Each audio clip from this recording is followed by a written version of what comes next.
Mapagpalang araw, gabi po sa ating lahat. Ako po si Willie Cahayon. Isa po akong lingkod ng Panginoon ngayon. Magbabahagi lamang po ako ng kabutihan po ng Panginoon na ginawa niya po sa buhay ko.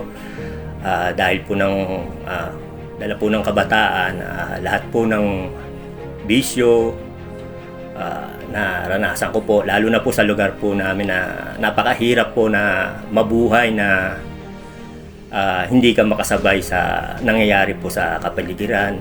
Na-try ko po ang iba't iba pong mga sabi na po nating drugs, sigarilyo, bisyo, lahat po yan naranasan ko po yan.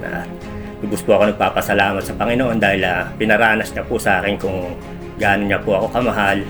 Hindi niya po ako pinabayaan na malugmok po sa mga masamang bisyo na yon, mga samang gawain na yon.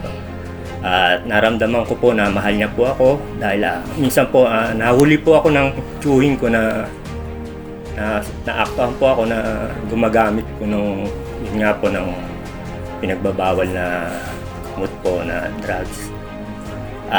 Naisumbong po ako sa aking magulang at wala pong sinabi ang aking nanay kundi umiyak na lang po. Yun po, buhat po na pinangaralan po ako ng nanay ko at sa biyaya po ng Panginoon na nagawa ko pong iwasan ang lahat po ng yun sa lahat ng mga pagkakamaling yun. At isinuko ko na po rin ang buhay ko sa Panginoon. Ngayon po ay naglilingkod na po ako sa Kanya bilang SOS po. Kaya maraming po salamat sa pag-ibig po ng Panginoon. Sa Kanya po ang lahat ng papuri.